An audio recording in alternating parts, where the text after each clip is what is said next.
Bonsoir à toutes et à tous.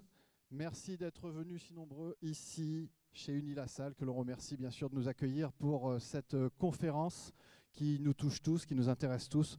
On va en parler longuement avec plusieurs invités de grande qualité.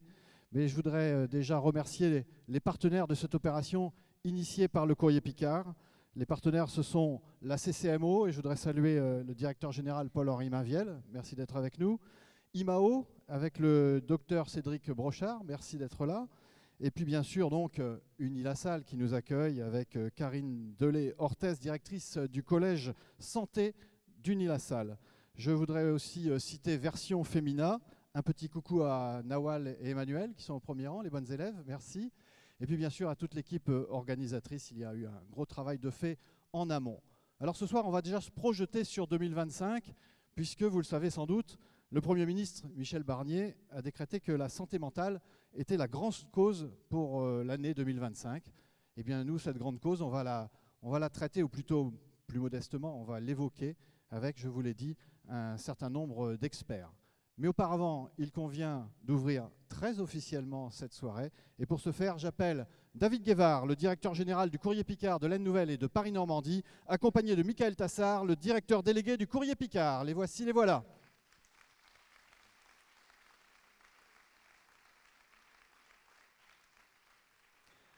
Merci à tous les deux. Vous allez prendre la parole dans quelques instants dans ce superbe endroit qu'on appelle La Grange. C'est le nom de cette salle, dans cet endroit dénommé la ferme historique. Voilà, c'est tout un programme.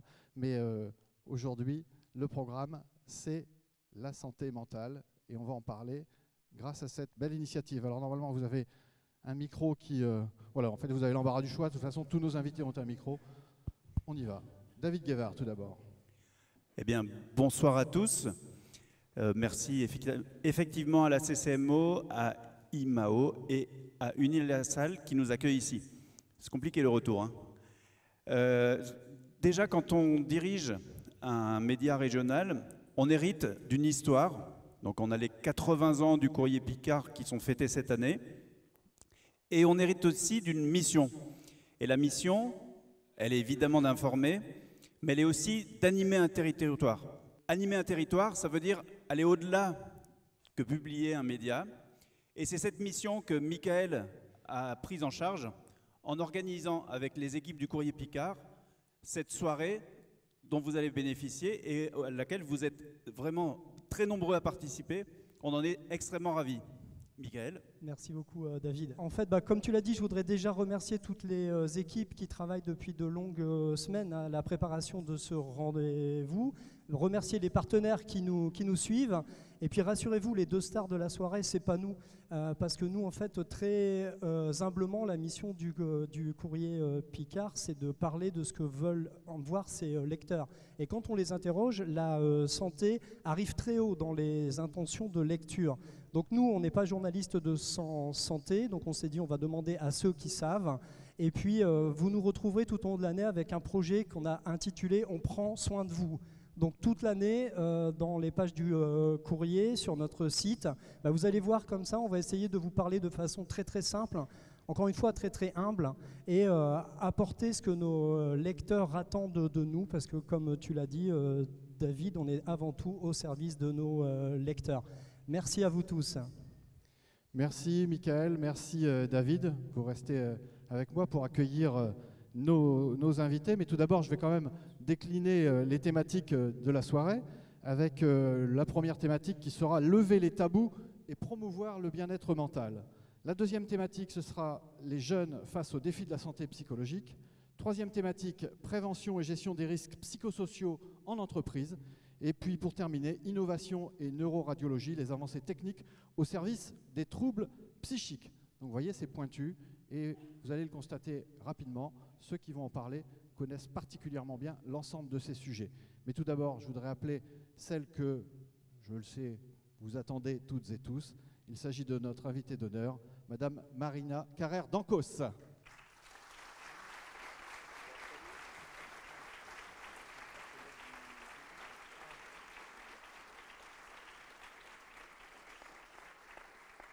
Marina Carrère d'Ancos qui nous rejoint, qui va être accueillie par Michael et David, et qui va, en quelque sorte, Marina, présider l'ensemble de ces débats, si l'on peut dire. En tout cas, vous interviendrez un petit peu dans tous les domaines, comme vous savez si bien le faire.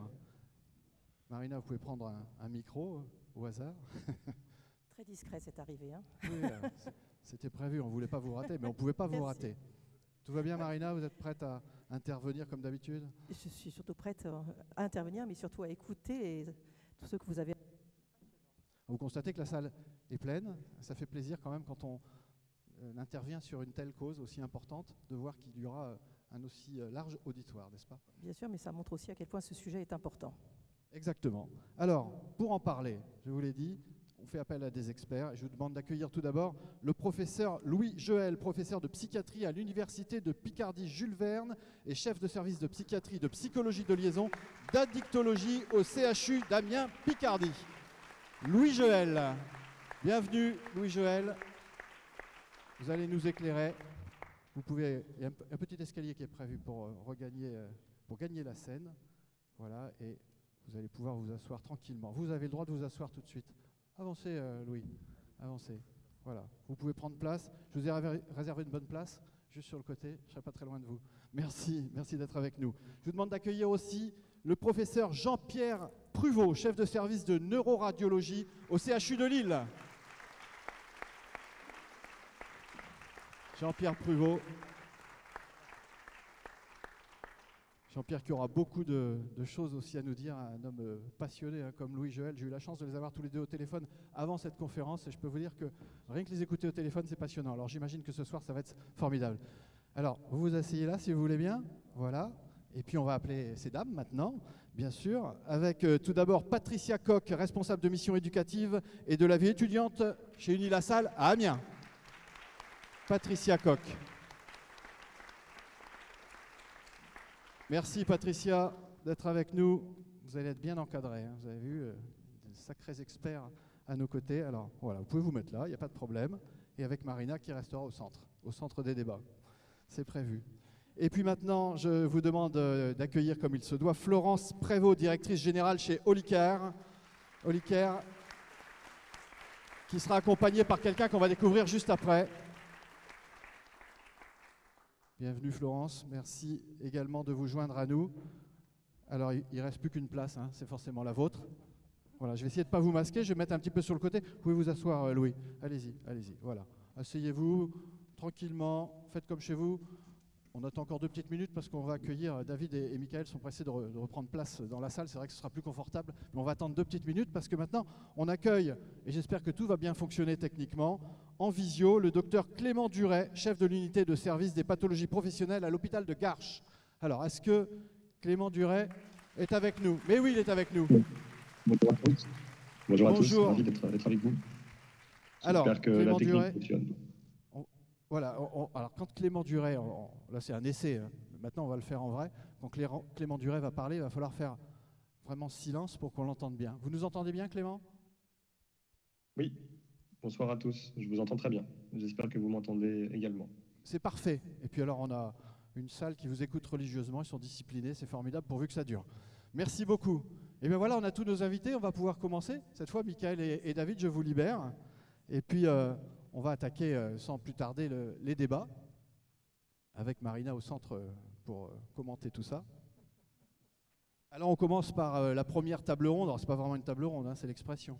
On va lever les tabous et promouvoir le bien-être mental à travers cette première table ronde. Normalement un chiffre doit apparaître pour nous donner une première indication sur le sujet que l'on va évoquer. Alors est-ce que ce chiffre peut... Voilà, il est là. Un Français sur 5 souffre d'un trouble psychique chaque année en France, soit 13 millions de personnes quand même. Un Français sur 5, on ne se rend pas bien compte, 13 millions de personnes, ça commence à faire beaucoup. Marina, forcément, je me tourne vers vous en premier, c'est déjà un chiffre impressionnant, et ce ne sera pas le dernier.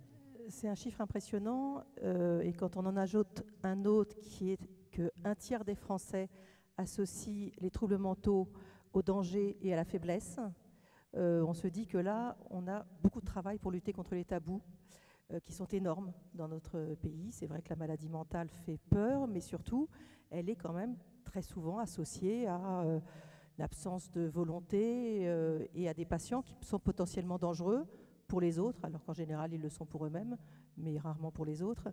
Donc il y a beaucoup d'amalgames qui sont faits, beaucoup de tabous à lever, et plus on parlera effectivement de ce sujet, et plus les malades pourront se montrer et être pris en charge. Alors un problème qui existe à tous les niveaux de la société, évidemment. Louis-Joël, vous pouvez nous en parler un petit peu, forcément. C'est quelque chose sur lequel vous travaillez régulièrement. Je pense que le micro, ça y est, doit être ouvert. Ça fonctionne? 1, 2, 3. C'est parfait, on vous entend très bien. Merci. En premier lieu, vraiment un immense merci de l'honneur que vous me faites de m'inviter ici avec vous. Merci au Courrier Picard, merci aux organisateurs, merci à Uni-la-Salle en particulier pour ce bel espace qui nous est proposé, car je crois que c'est très important de proposer quelque chose de beau, précisément pour aller vers du mieux-être dans notre santé mentale. Et donc la qualité de l'accueil, à mon avis, est déjà une action importante à prendre en compte. Tous les détails comptent. Absolument. Et on est là pour y veiller ensemble. Sur cette question des tabous et de la représentation, j'aimerais vous parler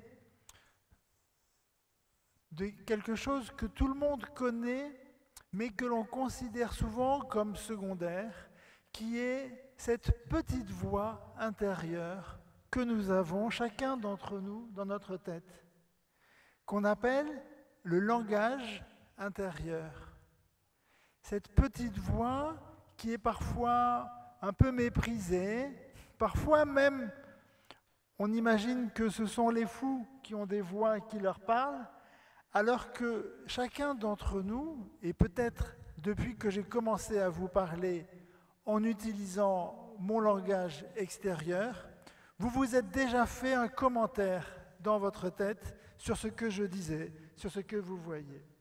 Et ce langage intérieur, il est déterminant sur le fonctionnement de la personne humaine et de l'équilibre de sa santé psychique et physique. Et ce langage intérieur, il est très sensible à ce qui se passe autour de lui et il intègre les messages, notamment les messages dévalorisants autour de la question de la santé mentale. Quand vous nous montrez ces chiffres importants, personne n'a envie d'être dans le chiffre de celui qui est souffrant, alors qu'un grand nombre d'entre nous ce soir, on coche des cases dans une caractéristique d'atteinte d'un trouble de la santé mentale. Vous voulez dire qu'on est sans le savoir dans ces chiffres? Je l'espère, que nous sommes des gens normaux. Et donc, quand on a 400 personnes, on voit bien qu'on est concerné. Et c'est très important. Et c'est ça aussi qui fait partie de la déstigmatisation. Ça veut dire que c'est un sujet qu'il faut savoir aborder progressivement et qui nous concerne tous. Et ce que chacun est venu chercher aujourd'hui dans cette conférence va interférer avec cette petite voix intérieure. Et je serais heureux que cette petite voix intérieure ait intégré, au terme de notre soirée, des messages d'espoir et d'ouverture. Jean-Pierre Pruvot, votre petite voix intérieure vous a déjà passé quelques messages? Écoutez, moi je suis très heureux d'être parmi vous ce soir parce que ça fait 15 ans maintenant que je m'implique en imagerie psychiatrique, mais ça fait 40 ans que je suis au cœur de la radiologie où je me suis occupé beaucoup plus de neurologie. Et il a fallu attendre quand même de longues années, et encore on est un peu précurseur pour avoir démarré l'imagerie psychiatrique. Faire en sorte que finalement quand on a un AVC ou un premier épisode psychiatrique, c'est la même chose. Et l'imagerie est importante et les psychiatres nous proposent cela. Savoir aussi que Charles Leidy de Mondor, l'équipe de Marion Leboyer, a fait un travail remarquable sur le coût de la santé mentale en France. C'est 167 milliards d'euros. Quand on pense que la santé, l'enveloppe complète pour la santé, c'est 220 milliards, vous imaginez cela. Et notre grand message ce soir, c'est de dire, est-ce que cet argent est bien utilisé? Est-ce qu'il est utilisé au début de la maladie? Et malheureusement, les patients attendent trop longtemps. Donc il faut aider absolument les services de psychiatrie pour les faire en sorte qu'ils soient munis d'IRM et de nouvelles techniques. Vous avez entendu parler de stimulation magnétique transcrânienne, d'électrostimulation. Tout ça coûte cher, mais finalement c'est rien par rapport au handicap et au poids des familles qui souffrent et le coût de la santé, les arrêts de travail, etc. Donc on est là pour parler de ça. Et je me réjouis parce que mon collègue tout de suite m'a dit c'est ce qu'il faut faire. Et il y a de plus en plus de psychiatres qui sont d'accord avec ça et qui veulent considérer cette maladie psychiatrique comme une autre maladie neurologique. Et on va en parler dans la dernière partie de la table ronde. Merci. Patricia Coq, vous allez plutôt parler des jeunes, mais on ne peut pas dissocier dans les chiffres les jeunes, les moins jeunes. Comme on l'a dit, tout le monde est concerné. Oui, tout le monde est concerné, les jeunes en premier lieu. Vous avez cité le chiffre d'un adulte sur 5 qui souffre de problématiques liées à la santé mentale. Chez les étudiants, c'est 3 sur 10, donc c'est nettement supérieur au reste de la population. D'où l'importance de la sensibilisation chez les plus jeunes en particulier. Oui, et au-delà de la sensibilisation ou des actions de prévention qui sont faites dans toutes nos écoles, la particularité d'Uni-la-Salle, c'est qu'on s'ajoute un parcours de développement personnel pour comprendre justement le fonctionnement de cette petite voix intérieure et l'incidence qu'elle va avoir sur notre manière de vivre toutes nos expériences et d'être fort à l'intérieur ou par d'autres moments ne pas l'être aussi fort. Florence Prévost, je peux juste ajouter un Marina, petit mot, allez-y, je vous en prie. puisqu'on parle de jeunes, de sensibilisation, de prévention, c'est-à-dire qu'effectivement, il faut commencer très tôt la sensibilisation pour éviter de stigmatiser et pour se lever ce tabou. Il faut s'inspirer d'autres pays.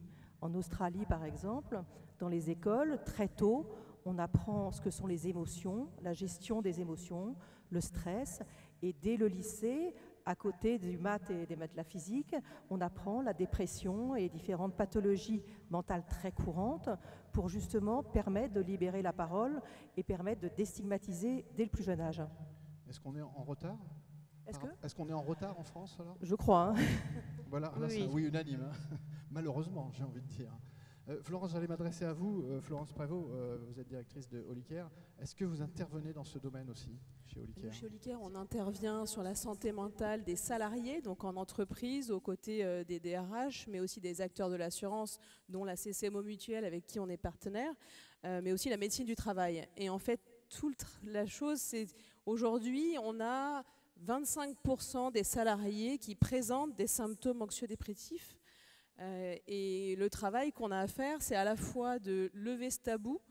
Les sujets d'épuisement pro, ce n'est pas des maladies des gens faibles, mais bien les maladies des gens très engagés. Et donc il faut aussi pouvoir libérer cette parole pour que les salariés puissent s'en ouvrir dans leurs entreprises. Et tout le travail qu'on échangeait avec l'équipe sur les jeunes, c'est aussi vrai en entreprise. Le travail, c'est de la prévention. C'est aider les gens à prendre conscience très tôt des tout premiers symptômes anxio-dépressifs qui se mettent en place. On parle des fameux signaux faibles. C'est très difficile pour soi de savoir les identifier. Et donc notre travail, c'est en effet de sensibiliser, lever les tabous et mettre à disposition des outils pour pouvoir faire cette prévention la plus précoce possible. On va peut-être demander au docteur Clément Duret qui est présent en visio. Alors est-ce qu'il est là? Est-ce qu'on va le retrouver à l'image et surtout avec le son? Oui, Clément Duret. Vous avez sans doute entendu ce qu'on vient d'évoquer. Est-ce que vous avez été concrètement confronté à cette situation dans le cadre de vos interventions? Oui, la santé mentale est à la fois un déterminant et déterminé au travail. C'est-à-dire qu'une bonne santé mentale vous permet d'être intégré dans un poste plus longtemps et de manière pérenne. Et à l'inverse, le travail peut être délétère pour la santé mentale. Donc c'est fondamental. Le chiffre d'1 sur 5 est aussi valable pour les populations actives. Et on a constaté à de nombreuses reprises au service de pathologie professionnelle de Garches, mais en médecine du travail classique, à quel point ces aspects sont à la fois méconnus, à quel point on a un retard d'accès aux soins et aussi un retard de dialogue autour de ces aspects, des besoins de chacun pour maintenir une activité professionnelle adéquate et un collectif qui fonctionne. Donc, tout est lié et tout le monde est concerné, des étudiants aux travailleurs et à tous les âges de la vie. Donc je crois qu'on est en plein dans le thème avec tous les invités ce soir. Louis-Joël, pour rebondir sur ce que vient de dire Clément Duret, quelles actions on peut mener? On en a déjà vaguement parlé, mais pour rentrer un peu plus dans le détail, pour améliorer son bien-être mental au quotidien. Lorsqu'une personne est confrontée à la douleur liée à de la tristesse, liée à des difficultés que l'on peut rencontrer dans les études ou dans le travail, cette petite voix intérieure peut dire « je suis nul, je n'y arriverai pas, c'est ma faute, d'ailleurs on me l'a dit, je ne vais pas y arriver ». Et peut-être quelqu'un a dit « tu devrais aller voir un psy ». Et donc la petite voix dit « c'est qu'en plus je dois être fou s'il faut que j'aille voir un psy ».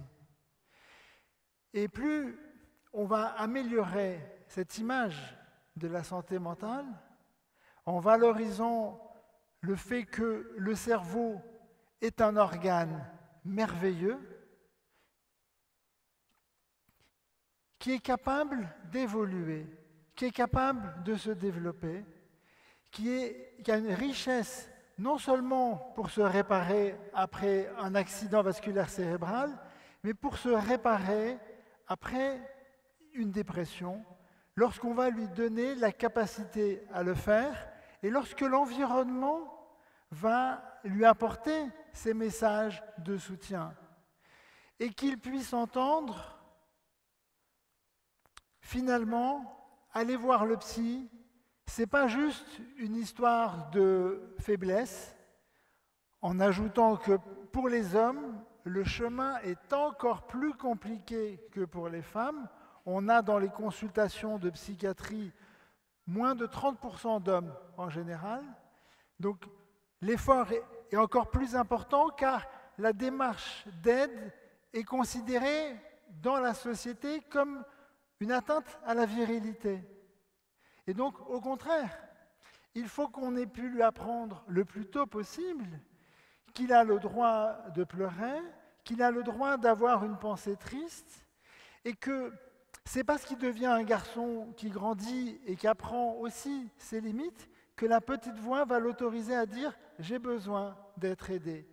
Et pas de faire l'imbécile à l'école ou à l'université pour qu'on fasse attention à moi, mais plutôt d'être capable d'élaborer une pensée de demande d'aide, parce que je sens qu'autour de moi, on ne va pas se moquer de moi. Au contraire, j'aurai peut-être des messages de soutien.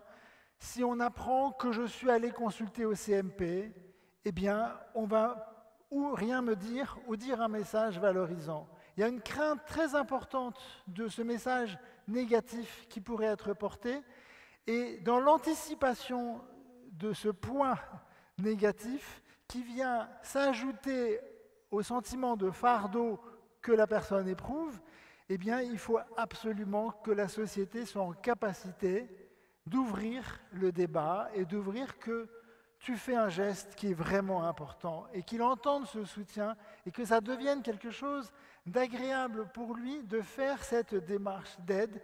Et là, on commence à modifier un petit peu la voix intérieure et du coup, on commence déjà à amorcer un travail thérapeutique dans lequel la collectivité a un rôle déterminant dans ce sens-là.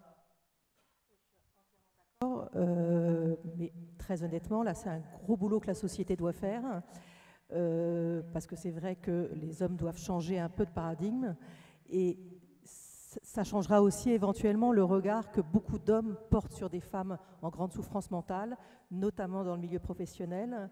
Ça sera effectivement un travail à la fois pour les hommes souffrants et les hommes qui voient des femmes souffrir. Donc ça, c'est essentiel. Vous dites que c'est vrai qu'il faut oser et aller consulter un psychiatre. Gros souci, c'est quand même la difficulté aujourd'hui à trouver un psychiatre, que ce soit à l'hôpital ou en ville, et que c'est un gros problème de devoir attendre plusieurs mois quand on est en grande souffrance et quand on a enfin pris la décision d'aller consulter et que si c'est 6 mois plus tard, on n'y va plus. Donc ça, il faut absolument réenchanter cette profession, il faut lui donner les moyens. Bon, il y a énormément de choses à faire, bien évidemment, mais il faut s'y atteler. Et j'espère qu'avec cette décision de Michel Barnier des moyens financiers, politiques, tout seront mis en place. On verra, mais c'est vraiment essentiel. Et je voudrais juste ajouter, puisqu'on parle de bien-être mental, qu'il faut absolument qu'on arrête de dissocier le bien-être physique et le bien-être mental, notamment pour la prévention, mais pas que, également quand on est malade.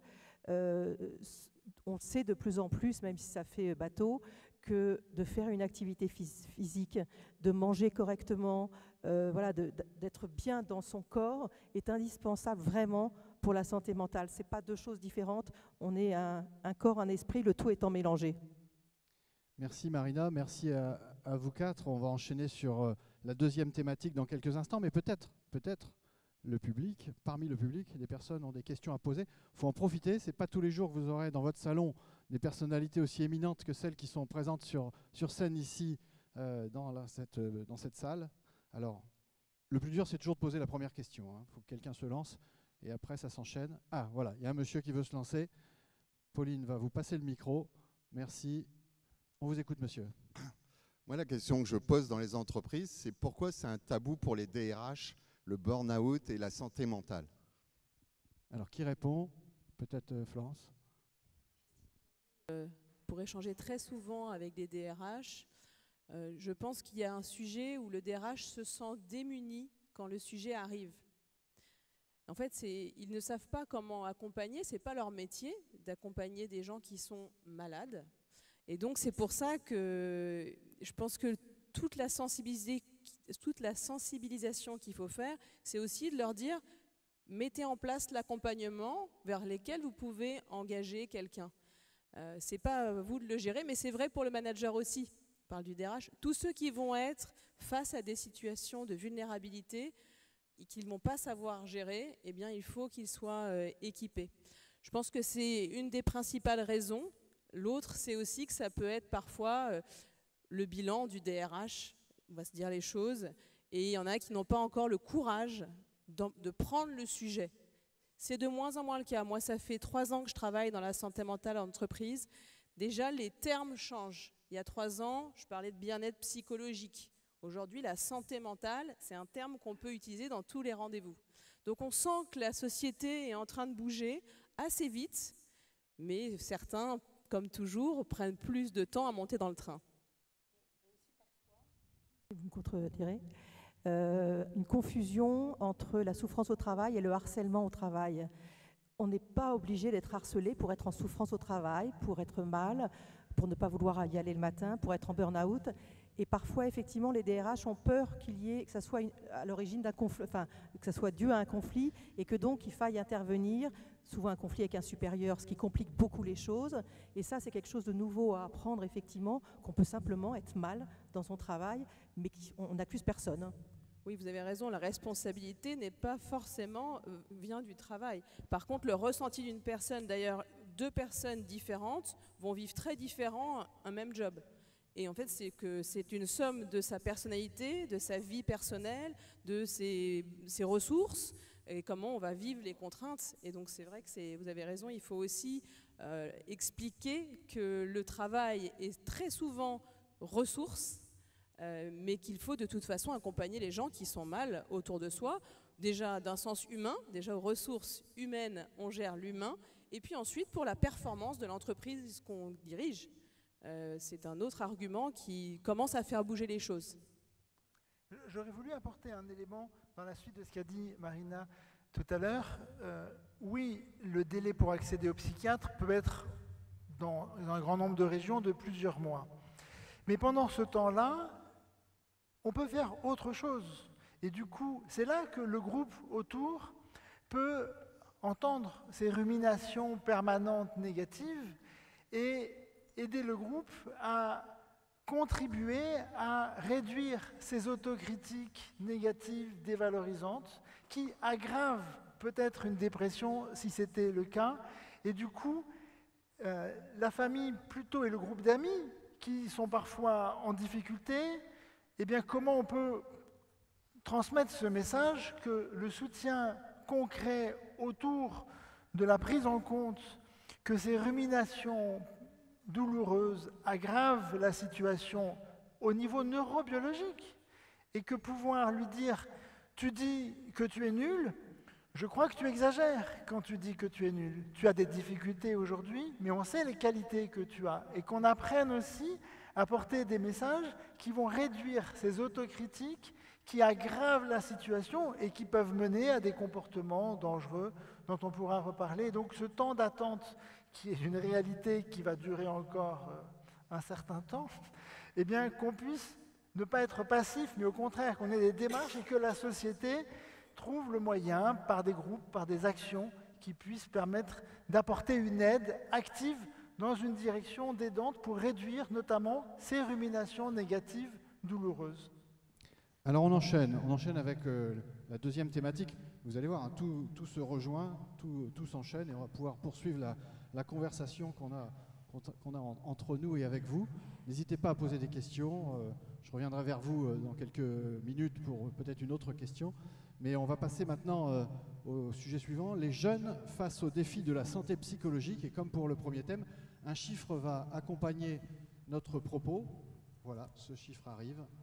Un jeune sur 4 a déjà eu des pensées suicidaires et un jeune sur 2 a déjà renoncé à aller voir un psychologue. Ce qui rejoint un petit peu d'ailleurs ce qu'on vient de dire. Un jeune sur 4, Marina, a eu déjà des pensées suicidaires. Je ne vais surtout pas empiéter sur personnes plus compétentes que moi. Ce qui est juste important à dire, c'est que je crois que vraiment la situation s'aggrave, les chiffres ne sont pas bons, que assez clairement quand même, la période du Covid a été une période grave pour les jeunes, pour beaucoup de raisons, parce qu'il y a eu le confinement, parce qu'il y avait ces distanciations sociales qui ne sont pas du tout les marqueurs de la jeunesse, parce qu'il y a eu des inquiétudes par rapport à une pandémie, par rapport à un vaccin qu'on ne connaissait pas, par rapport à l'avenir. Et il y a aussi les jeunes qui sont actuellement, et les problèmes étant multipliés par les réseaux sociaux et par l'information permanente des réseaux sociaux, les conflits géopolitiques et l'éco-anxiété, qui sont des éléments importants qui aujourd'hui préoccupent beaucoup les jeunes. Et cette information permanente des réseaux ne les laisse jamais en paix en fait par rapport à ces sujets. Et je pense que c'est sur tous ces domaines aussi qu'il faut pouvoir devenir de plus en plus compétent et être vraiment à l'écoute de ces jeunes. Alors Patricia Coq, j'imagine que vous êtes sensible aux propos de Marina, hein, puisque vous êtes, je le rappelle, responsable de la mission éducative et de la vie étudiante chez Unilassal à Amiens. Vous êtes au contact des jeunes. Est-ce que ces chiffres résonnent en vous? J'ai envie de dire malheureusement. Oui, dans l'enseignement supérieur, bien sûr, on est au contact des jeunes. Oui, ces chiffres sont alarmants. Je rejoins Marina sur le fait que les jeunes aujourd'hui, par rapport à nous, se projeter, c'est très compliqué. Nous vivons dans un environnement très anxiogène et ils sont dépourvus, ils ne savent pas s'appuyer sur les ressources qu'ils ont. Ils ont des ressources, mais ils n'arrivent pas à les identifier. Et notre travail à nous, et je rejoins d'ailleurs ce qu'a dit Marina tout à l'heure, c'est de les initier à comprendre comment un être humain fonctionne, comment on fonctionne avec nos émotions, comment on fonctionne avec nos valeurs, avec nos besoins. Et l'image donc, de cette petite voix intérieure, les faire travailler sur l'estime de soi, sur le regard qu'ils portent sur eux, et qu'ils comprennent qu'avec tous ces éléments-là, ça influence leur capacité à s'appuyer sur leurs ressources et faire face aux difficultés au quotidien qu'ils peuvent rencontrer.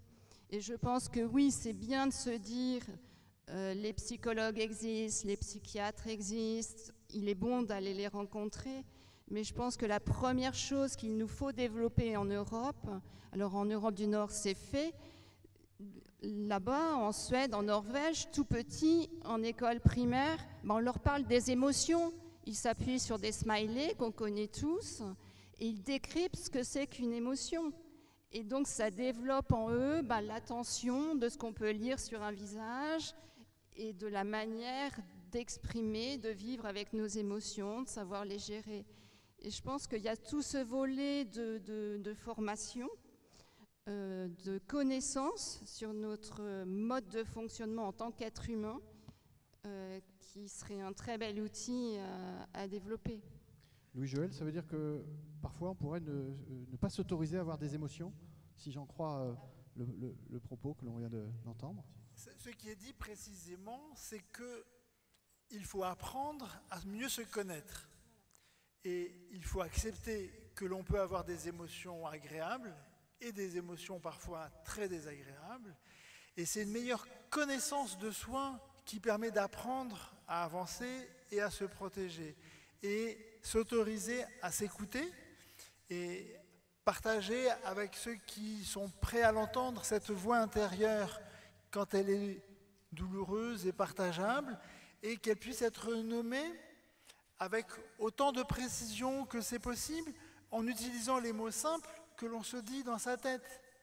Et c'est très important de rappeler que l'épisode du Covid a été éprouvant pour toute la population, mais a été extrêmement pesant, en particulier pour les plus jeunes, qui ont été bouleversés par un vécu très pesant, ressenti comme oppressant, et dans lequel un sentiment de solitude a été éprouvé de façon intense, et un certain nombre, peut-être même un grand nombre, ont la conviction de rester dans cette solitude et se sentir seuls, mal compris, et c'est du coup un frein pour aller vers les autres, puisqu'on a l'impression qu'on est seul, qu'on ne pourra pas être compris par les autres, et il faut absolument entendre cela, puisqu'on sait que la plupart des jeunes ont éprouvé cela.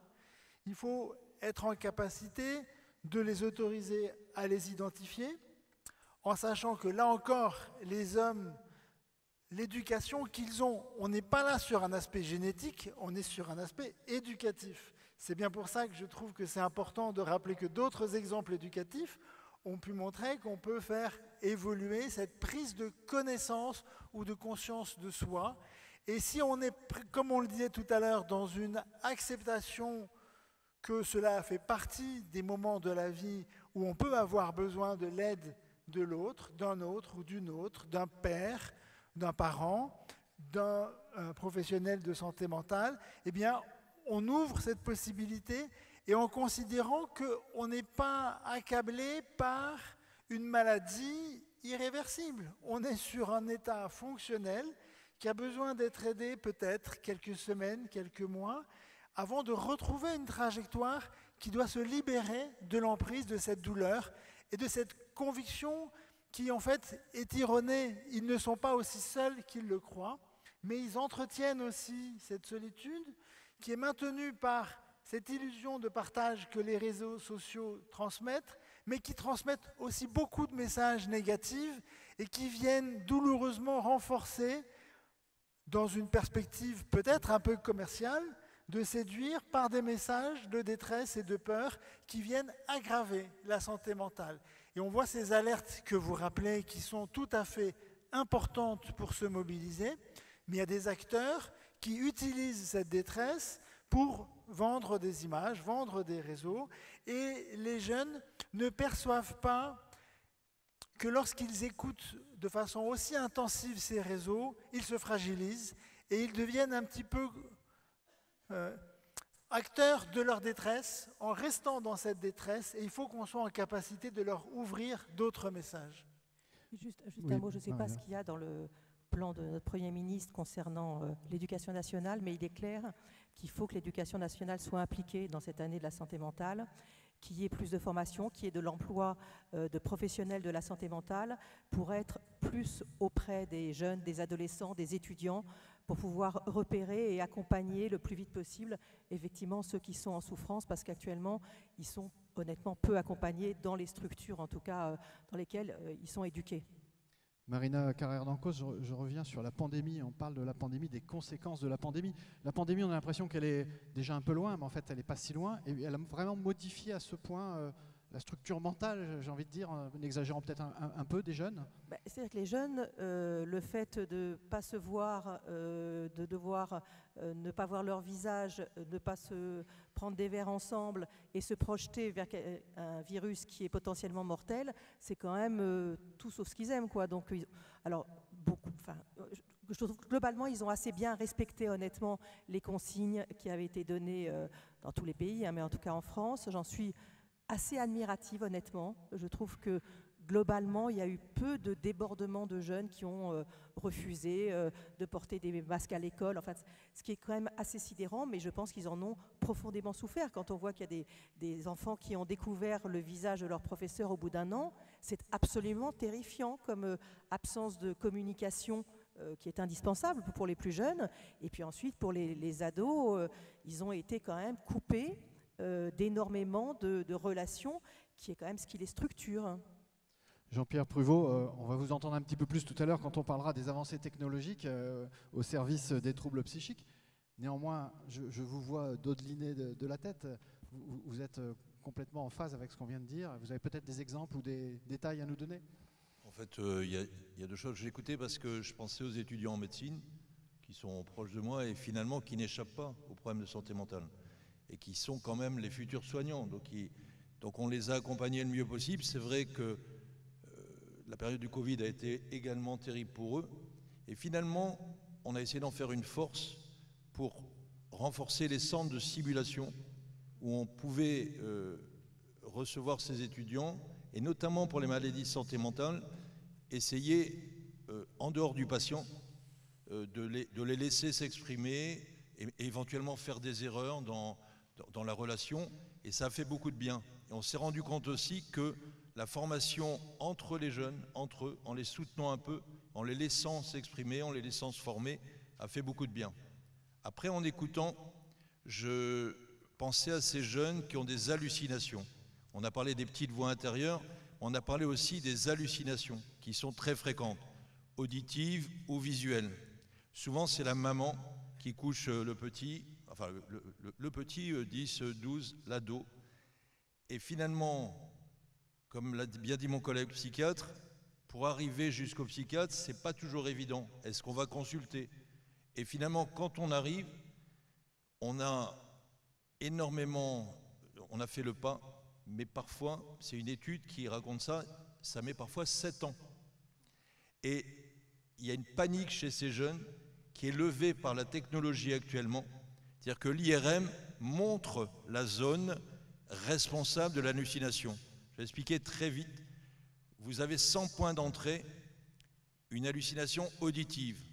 C'est-à-dire qu'il n'y a pas de son qui est passé dans l'oreille et on entend une voix qui fait très peur.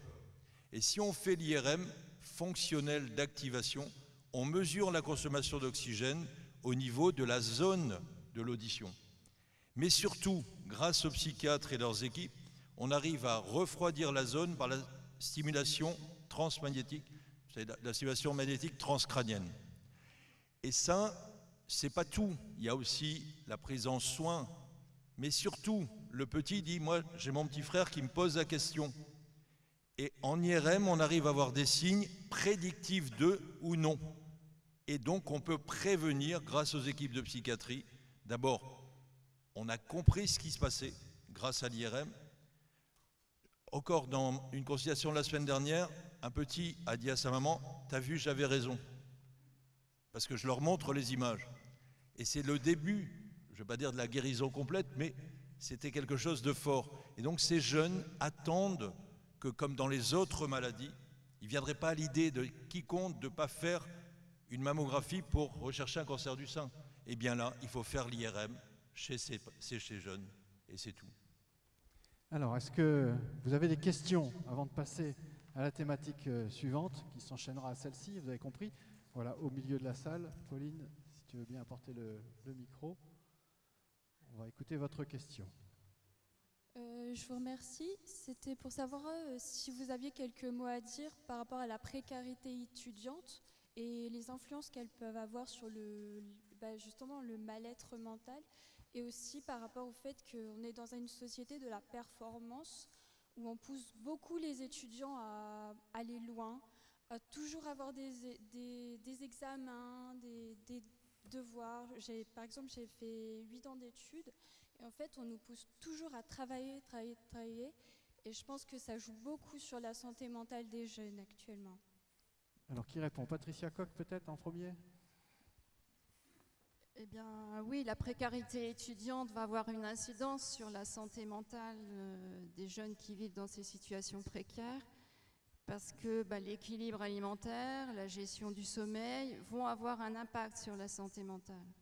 Et oui, effectivement, la pression qui peut vous être mise en tant qu'étudiant sur des objectifs à atteindre, des matières à valider, des UE à valider, une année à valider, et poser la lumière que sur ça, en oubliant tous vos autres domaines de vie, parce qu'il est important de savoir se changer les idées, de prendre du recul, d'avoir des loisirs, de veiller à sa santé, de partager avec les siens, avec ses amis, avec sa famille.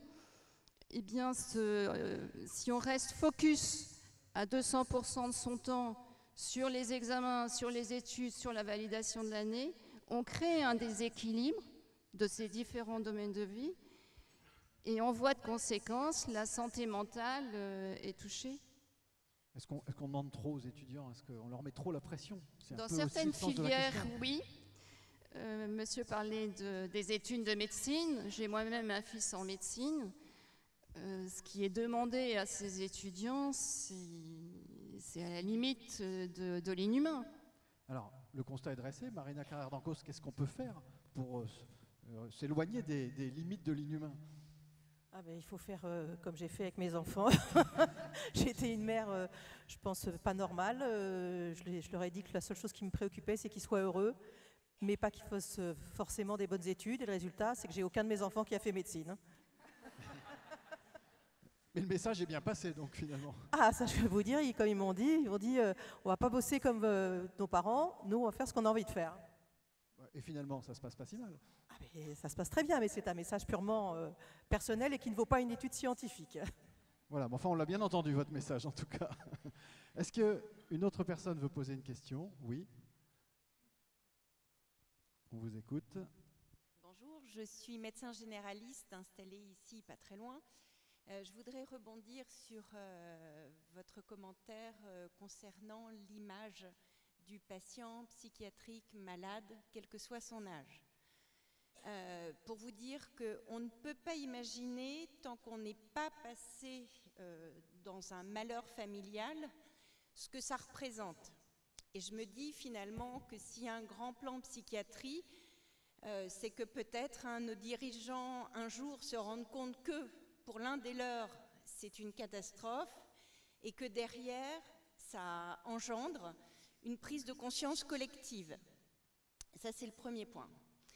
Le deuxième point, c'est qu'un patient psychiatrique malade, c'est tout un village malade, c'est-à-dire une famille qui parfois se détruit, des couples qui se séparent, des jeunes qu'on ne comprend pas, et puis aussi nous qui essayons avec nos petits moyens. Je ne sais pas si on peut imaginer qu'il y a 3, 4, 5, 6 mois pour un accès au CMP, alors on fait ce qu'on peut, c'est-à-dire un psychologue, un psychothérapeute, une infirmière psychiatrique, la secrétaire parfois du CMP, et puis nous, avec des petits moyens, des petits médicaments, et que j'ai beaucoup apprécié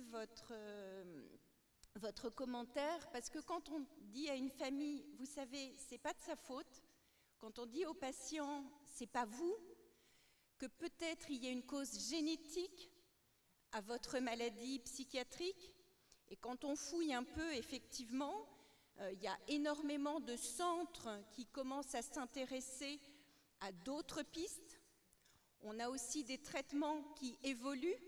Il y a 20 ans, les neuroleptiques, c'était un petit peu la seule chose qu'on avait, ça abattait les gens, ça les coupait du monde du travail. À l'heure actuelle, c'est 1000 fois mieux. Et puis effectivement, l'imagerie, puisque quand on est médecin, scientifique, on a besoin d'images, parce que sinon, c'est dans la tête et forcément, il n'y a rien. Donc, tout ça fait qu'on a changé aussi, enfin, j'espère que ça change l'image du patient malade psychiatrique et que peut-être aussi les jeunes, en tout cas je le souhaite, vont intégrer la psychiatrie comme une spécialité à part entière et avoir un meilleur accès, en tout cas une meilleure demande quand ils sont en besoin. On est dans la globalité de la thématique de ce soir. Quelqu'un parmi nos invités veut faire un commentaire sur le propos de madame et ensuite on passe au thème suivant. Deux choses. La première, c'était pour un petit peu rassurer madame, c'est que derrière elle, il y a nos 3 nouveaux internes de psychiatrie qui font leur premier jour pour intégrer la subdivision d'Amiens. Voilà, qu'on peut applaudir.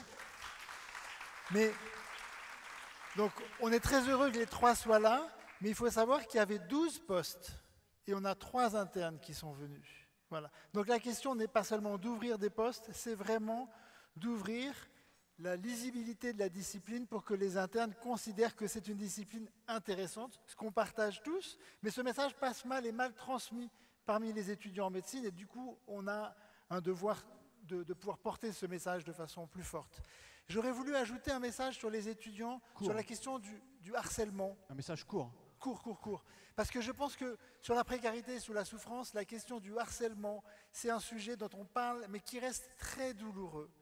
Et les jeunes aujourd'hui, notamment par l'isolement qu'on a eu, ils se sentent extrêmement sensibles à ce qui va être dit sur eux, sur les réseaux.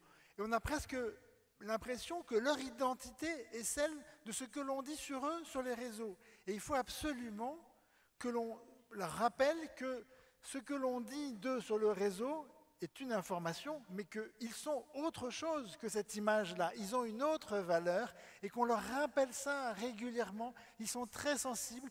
Ils peuvent se mettre en danger de façon grave parce qu'ils ressentent humiliant ce qui a été dit comme commentaire sur eux sur un réseau, ce qui peut nous paraître insignifiant, mais qui peut être extrêmement blessant et dangereux, et qu'on leur rappelle ça simplement. C'est ce que tu es, c'est toi, c'est ce que tu sais de toi, c'est ta valeur, c'est l'affection qu'on porte sur toi. Ce que disent les autres, c'est une partie de l'information, mais qui est minime. Oui, c'est important de le rappeler, professeur, vous avez bien raison. Marina, un dernier mot sur ce sujet. Je voulais juste, avant qu'on passe au sujet suivant, faire du coup un hors-sujet complet, mais complet, j'adore, parce qu'on a parlé des jeunes, protéger notre jeunesse, c'est essentiel. J'espère que vraiment dans ce plan, on va vraiment donner les moyens de protéger notre jeunesse. Mais je crains que dans ce plan, les personnes âgées soient oubliées. Donc moi, hors sujet, je suis désolée, il est là juste pour dire un mot. Leur situation mentale n'est pas bonne du tout non plus. Ils ont beaucoup souffert eux aussi de ces dernières périodes. Ils se sentent de plus en plus isolés. Ils souffrent de solitude et il faudrait que tout soit fait pour maintenir un lien social dont on sait qu'il est indispensable pour réduire le risque de maladies neurodégénératives, mais il est aussi pour réduire les maladies mentales. Et j'aimerais qu'il ne soit pas oublié dans ce plan, même si je n'ai pas énormément d'espoir. Vous n'êtes pas hors sujet, vous enrichissez le sujet, ce qui n'est pas tout à fait pareil. Merci Marina.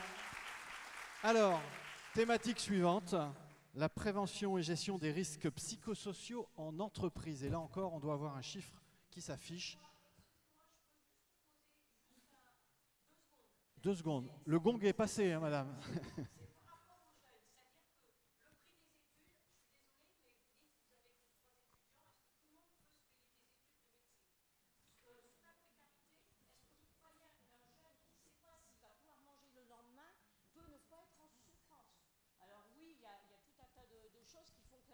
Elle peut être, excusez-moi, j'ai une voix qui peut porter, mais elle peut être physique, mais le problème aussi, c'est comment on mange demain. Et quand vous mangez une fois par jour, est-ce que vous êtes sûr d'être en bonne forme? Et quand on nous dit, bah, vous sortez, vous prenez un verre, mais ils n'ont pas les moyens de se payer un verre. Non, vous n'avez pas tort. Merci de votre intervention. Est-ce que quelqu'un veut rebondir sur cette intervention? Parce qu'on ne va pas laisser madame avec son sujet qui est important, effectivement. Impossible de vous donner tort. C'est aussi une des problématiques voilà, qu'on peut évoquer. Marina Carrère-Dancos, je me retourne vers vous forcément. Je ne pense pas que je sois la plus compétente. J'entends parfaitement et je suis tout à fait d'accord, mais je ne suis pas assez compétente pour répondre, moi. Alors, qui se sent plus compétent pour répondre? Professeur Louis-Joël?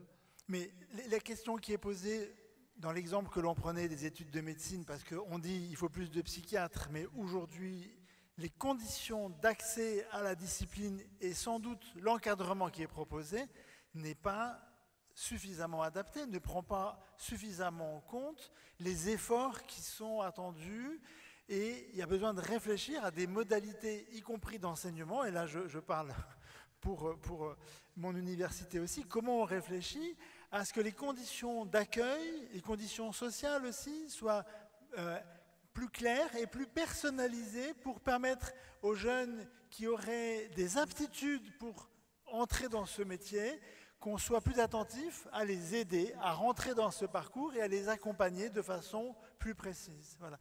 Donc là, il y a un effort à faire et peut-être des métiers aussi auxquels il faut penser. Pour vous dire, sur l'université d'Amiens, on a 3 disciplines au moins universitaires, la psychiatrie de l'adulte, de l'enfant, de la dictologie. On devrait avoir également pour la psychiatrie de la personne âgée, et il y a une seule personne, c'est moi. Voilà. Donc on voit bien qu'il y a besoin de renforcer et d'élargir également ces ressources, mais on a aussi un problème, c'est que les jeunes ne veulent plus devenir professeurs. On a peu de candidats. Voilà. Donc on a vraiment une réflexion globale à construire. Merci beaucoup. Cette région de France subit, elle souffre, et on n'a pas les moyens qu'on devrait évidemment mériter. Si on se compare simplement à des régions comme l'Alsace-Lorraine, on a 2 fois moins de professeurs entre Amiens et Lille par rapport à cette région. Si on se compare à Paris, c'est 4 fois moins. Donc il faut que ça change, il faut se révolter. Et des réunions comme ce soir permettent de le faire. Il faut écrire, il faut mobiliser. Alors on a des gens, les présidents d'université, vous savez les 2, je les connais bien, d'Amiens et de Lille, ils sont très bons. Ils pensent aux étudiants, mais à chaque fois ils se plaignent du manque de moyens. Il l'a bien dit, il l'a souligné. La deuxième chose, c'est que notre président de région, Xavier Bertrand, se bat énormément aussi pour ça. Il s'est battu pour le chômage, il s'est battu pour plein de choses, mais il fait attention à la prévention, et l'ARS aussi fait très attention avec un projet de prévention. Mais sans les universitaires, et retenez bien ces chiffres, 2 fois moins, 4 fois moins, on n'y arrivera pas. Jean-Pierre Pruvot, vous avez dit révoltez-vous, indignez-vous, on pourrait dire, c'est ça? Carrément. Non, mais c'est pas pour faire la révolution, c'est simplement faire passer le message. Et je me suis rendu compte que dans ma région, souvent, on subit, on bouge pas et on fait pas comme certains Marseillais, qui sont mes amis, hein, attention. Vous faites bien de le préciser. Allez, oui, on peut applaudir, je crois, cette prise de position assez forte. Suite à l'intervention de Madame, qu'on remercie. Alors, là, il n'y a plus d'intervention. On enchaîne avec le 3e sujet. Je disais, la prévention et la gestion des risques psychosociaux en entreprise. Et donc, ce fameux chiffre, 1 salarié sur 2. Là, on ne parle pas de minorité. 1 salarié sur 2 s'estime en détresse psychologique. Et 44% des salariés français sont en état de détresse psychologique. C'est absolument énorme.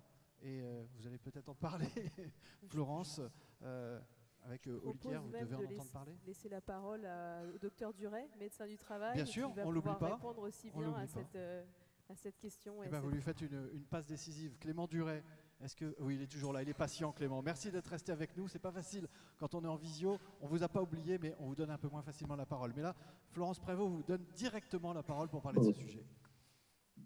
Non, c'est fondamental, c'est à l'image des étudiants ou de la société en général, le fait santé mentale arrive dans les entreprises, à la fois par des circonstances parfois de déstructuration des entreprises, d'une certaine crise dans certains secteurs, et à la fois par des questions de ce qu'on attend du travail, travail source de sens, travail de performance, ça a été dit aussi dans le public, travail source d'épanouissement, de bonheur, ce qui entraîne ces refontes globales et des déstabilisations globales. On a quand même, et ça c'est important de se le dire, 44%, c'est un chiffre qui saute aux yeux, qui fait peur. Ça ne veut pas non plus dire 44% de personnes concernées par des symptômes majeurs ou souffrances psychiatriques au travail. Et c'est pour ça qu'on a ces 2 mouvements actuellement, à la fois celui qui va permettre de libérer la parole, où chacun va pouvoir s'exprimer, et celui où parfois on va mélanger, galvauder un peu la circonstance. Et il est idéal et il est surtout nécessaire aujourd'hui en santé au travail, et les équipes de santé au travail sont très armées là-dessus, à aller mesurer précisément ce qui se passe, dépister, intervenir précocement pour aller résoudre, à la fois dépister des personnes en souffrance qu'il convient d'aider rapidement, à la fois identifier des circonstances à risque, parce que, on l'a dit un petit peu en introduction, le travail, ça va être à la fois une ressource qui peut vous aider à vous sentir mieux, voire aller jusqu'à l'épanouissement, mais ça peut aussi être une contrainte, voire pathogène pour votre santé mentale dans certaines circonstances. Et il a dit à tous les interlocuteurs du travail d'être très proactifs dans cette prévention des circonstances à risque, dans la mesure, dans l'intervention immédiate pour prévenir la dégradation de la santé. Vous savez, on le dit un petit peu en filigrane depuis le début, la santé mentale, c'est un continuum entre, c'est toute une série de catégories, entre un état de santé complet, un épanouissement, d'ailleurs physique et social, jusqu'à des catégories de maladies. Et entre les deux, il existe tous les intermédiaires. On a tous une santé mentale, notamment dans notre travail. Et l'idée, c'est de pouvoir prendre conscience d'où on en est, que le collectif en prenne conscience et qu'on amène les améliorations nécessaires sur la majorité des salariés. Concrètement, Clément Duret, quand vous décelez un problème de santé mentale chez l'un des salariés que vous rencontrez, ou carrément un salarié qui vous en parle directement, qu'est-ce que vous faites? Qu'est-ce que vous pouvez lui dire concrètement? Concrètement, 2 axes. Tout de suite, on sépare la thématique. Il y a la personne elle-même, quelle est l'intensité de sa souffrance, de ses symptômes, qu'est-ce qui va être nécessaire pour en guérir. Ça, c'est fondamental. Il ne faut pas l'oublier. Et de l'autre côté, le miroir, en santé-travail, qu'on n'oublie pas, c'est l'impact du travail, du collectif et peut-être justement de la situation qu'on devrait traiter. Vous savez, c'est comme quand on a une infection, donner du paracétamol peut diminuer la fièvre, très bien, mais on n'a pas traité forcément l'infection. Donc là, c'est la même chose en santé au travail, on dissocie les deux. Mais concrètement, immédiatement, la priorité, elle est sur l'individu qui est en souffrance, qu'on doit accompagner. Et secondairement, mais c'est nécessaire, d'aller trouver les causes de cette souffrance et de les traiter quand c'est possible. Florence Prévost, on parle souvent, quand on parle de travail, de stress chronique, voire de burn-out. Là, on est dans la version la plus dramatique. J'imagine là aussi que vous avez été confronté à ce genre de situation. Quelles sont vos possibilités finalement chez Olicare notamment? Alors chez Olicare, et donc le docteur Duret est le directeur médical de Olicare, c'est pour ça que je lui passais la balle tout à l'heure, c'est mon collègue du quotidien. La spécificité de Olicare, c'est qu'on a développé des protocoles de soins pour accompagner les gens qui sont identifiés en probable burn-out. Donc concrètement, chacun évalue sa santé mentale et selon son profil qui ressort de cette évaluation, eh bien, vous pouvez accéder à l'équipe de soins Olicare qui est donc pilotée par le docteur Duret. Et le protocole qui a été posé, c'est intéressant par rapport à ce qu'on se dit, désolé pour le retour, depuis tout à l'heure, c'est que c'est un programme holistique. C'est-à-dire qu'on va d'abord traiter le cœur du problème avec l'accès à un psychologue clinicien, mais on va aussi y ajouter très vite dans les séances suivantes de l'activité physique adaptée, de la nutrition pour remettre le corps en énergie et faire que la thérapie soit la plus efficace dans un temps très court. C'est ce que recommande la Haute Autorité de Santé et c'est ce qui permet d'être efficace dans un temps court et de garder de la pérennité ensuite, puisque les gens prennent des bonnes habitudes pour qu'ensuite garder leur équilibre. Et ces protocoles de soins, ils ont été évalués, testés, et nous, c'est tout ce qui nous intéresse chez Olicare, c'est de pouvoir montrer qu'on agit pour l'impact sur la santé des gens. Donc on a évalué ces parcours et aujourd'hui, en effet, au début, on a en entreprise 25% des collaborateurs identifiés à risque et tous ceux qui sont accompagnés par l'équipe de soins du docteur Duret chez Olicare, 9 collaborateurs sur 10 retrouvent une sérénité, ne présentent plus de symptômes anxio-dépressifs, ce fameux symptôme de stress ou d'anxiété que vous mentionniez, Philippe, à l'issue de ces parcours. Donc voilà, c'est ce que le docteur Duret a apporté de son expérience hospitalière au sein d'Olicare pour intervenir le plus précocement possible auprès de ces personnes en entreprise. Je vais juste ajouter un critère qui est important pour le bien-être ou mal-être au travail, qui est récent puisqu'il est quand même né largement avec le Covid, qui est le télétravail, qui était peu répandu dans notre pays, ce n'est pas notre culture, qui s'est développé avec le Covid, qui a perturbé au départ, mais qui a séduit pas mal de Français, parce que ça a pour certains réduit le stress, pour d'autres évité les 2 heures de trajet quotidien qui sont des facteurs très anxiogènes, et qu'aujourd'hui, beaucoup de chefs d'entreprise veulent revenir en arrière en réduisant drastiquement ces journées de télétravail et que c'est aujourd'hui un facteur qui est compliqué à gérer pour les travailleurs. Et il faut sûrement... Je ne sais pas du tout, moi je n'ai pas vu d'études sur la baisse de rentabilité de personnes en télétravail, donc je ne suis pas compétente là-dessus, mais clairement il y a des personnes qui souhaiteraient conserver ce rythme de 2 jours au moins de télétravail, et actuellement il y a une vraie marche arrière de la part de beaucoup d'entreprises.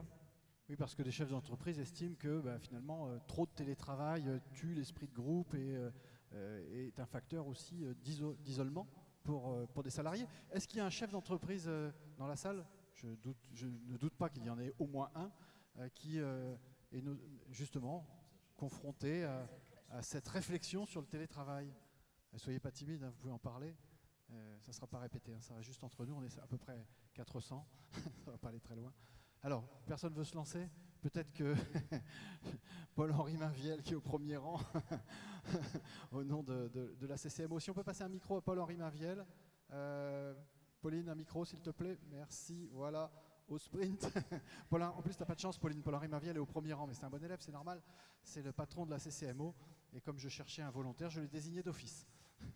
C'est une question un peu piège. Tout à fait, mais je sais que vous allez vous en sortir. En fait, nous, sur le télétravail, on a décidé de le mettre en place suite au Covid, mais de le mettre en place de façon limitée. Et comme on l'a mis en place de façon plus limitée que d'autres structures qui sont allées plus loin, on n'a pas besoin de revenir en arrière et on gardera le mode qu'on a aujourd'hui. Voilà. En gros, nous, on est à 1 journée de télétravail par semaine et pas 2 ou 3 comme d'autres structures. En fait, ce qui est intéressant, Marina, c'est que la règle a été fixée dès le départ et on n'y revient pas. Et ça, c'est moins perturbant pour les salariés. Parce qu'on a anticipé, j'avais en tête le fait qu'on pourrait peut-être avoir besoin de revenir en arrière et que c'était très compliqué de revenir en arrière pour les salariés. C'est plus facile d'attendre, d'être prudent et d'y aller étape par étape que d'y aller trop rapidement et de revenir en arrière ensuite. Ils sont forts à la CCMO, hein. Ils sont forts. Marina, c'est la solution, la règle, et puis on n'y touche plus. Oui, mais c'est vrai que ça dépendait des entreprises, ça dépendait des possibilités de surveiller éventuellement les températures des employés. Enfin, c'était quand même un moment qui était compliqué. Et puis, il y a des métiers qui se prêtent plus ou moins au télétravail. Donc, c'est vraiment effectivement très variable. Mais quand on peut anticiper, c'est le mieux. Alors, est-ce que quelqu'un a une question à poser sur ce sujet des risques psychosociaux en entreprise, des difficultés qu'il peut y avoir au travail? Voilà, au fond, là-bas, monsieur. Le micro arrive et on va vous écouter. Merci. Bonsoir. Ma question, c'est surtout par rapport au docteur. Vous nous parlez des petites voix intérieures, et ça nous parle tous. Quant au travail, les risques psycho au travail, j'ai du mal à associer ça aux voies de la vie quotidienne, de la vie de tous les jours, parce que je suis plus sur une raison de cause. Et souvent, les causes, elles peuvent être du manager, des conditions de travail, d'une pression. Et là, je ne pense pas qu'on est dans un protocole de petites voix antérieures. On est dans une réalité de situation. Donc, d'un côté, on a la médecine du travail. J'y viens à ma question. De l'autre côté, il y a le salarié qui est dans les méandres de sa situation. Et quelle est la solution pour que lui-même travaille sur lui-même alors qu'il est, entre guillemets, dans un système où il n'a pas le contrôle? Alors, vous parlez de petite voix, donc c'est pour vous, professeur. Oui, merci. Je pense qu'il y a effectivement plusieurs modalités d'action. La première action à considérer, c'est face à une situation donnée d'une personne, quelles sont les caractéristiques psychologiques et sociales qui semblent exposées à une plus grande vulnérabilité à souffrir de l'environnement au travail. Il a été dit que le travail est quand même le plus souvent épanouissant. Mais quand on vient au travail, ça dépend aussi de l'attente que l'on a au travail, de la reconnaissance que l'on attend de son travail. Cela dépend aussi du niveau d'exigence que parfois des traits de personnalité marqués comme des traits d'une rigueur très importante, et on le retrouve que ceux qui souffrent le plus d'épuisement professionnel sont souvent les plus rigoureux, les plus exigeants, les plus engagés, et qui ont ressenti une pression, mais qui se sont mis aussi dans une pression douloureuse. Et du coup, il faut identifier le profil psychologique dans lequel la personne se trouve, qu'est-ce qu'elle se dit, elle, par rapport à sa situation, sur cet langage intérieur.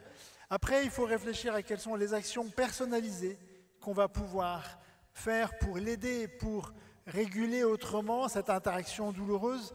Et s'il y a un arrêt de travail qui soit le plus court possible et avec une démarche psychothérapeutique suffisamment intensive pour que quelque chose se modifie dans sa façon de faire.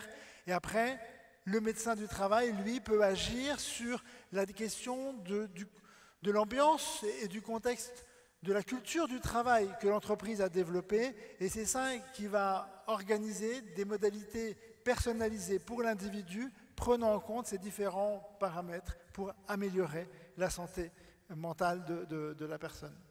On va se tourner, avant de donner la parole à Marina, vers Clément Duret pour voir si il approuve le propos de Louis-Joël. Clément Duret qui est avec nous, le docteur Clément Duret, qui est avec nous. Tout à fait, je suis tout à fait d'accord. Le travail, la santé mentale au travail, c'est soi dans un contexte. Donc on aura les deux cibles à travailler. Évidemment, si vous êtes dans une exposition environnementale professionnelle très dégradée, pour faire une analogie, je parle souvent des produits chimiques. Si vous êtes exposé à des fumées de produits chimiques, si vous n'avez pas d'outils de protection, vous allez subir des conséquences et des maladies peut-être liées à ces produits chimiques. Et là, c'est un peu la même chose. Si vous êtes dans une circonstance psychosociale de travail extrêmement dégradée, du harcèlement à tous les étages, de la violence verbale, des agressions par des clients, par des collègues, bien sûr que votre santé mentale va se dégrader. Et là, la question n'est pas de savoir quelle est votre part à vous. Là, c'est la question de vous protéger.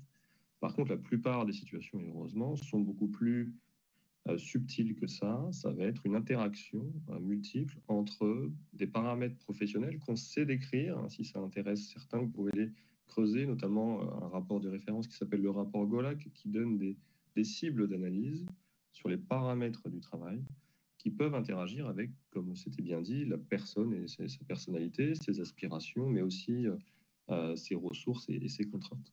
Donc, on a les deux mouvements, toujours, et il convient de cibler les deux mouvements. Mais vous avez aussi raison, si les circonstances et les paramètres sont extrêmement dégradés et ne bougent pas, on risque d'avoir les mêmes effets sur la personne, les mêmes causes produisent les mêmes effets.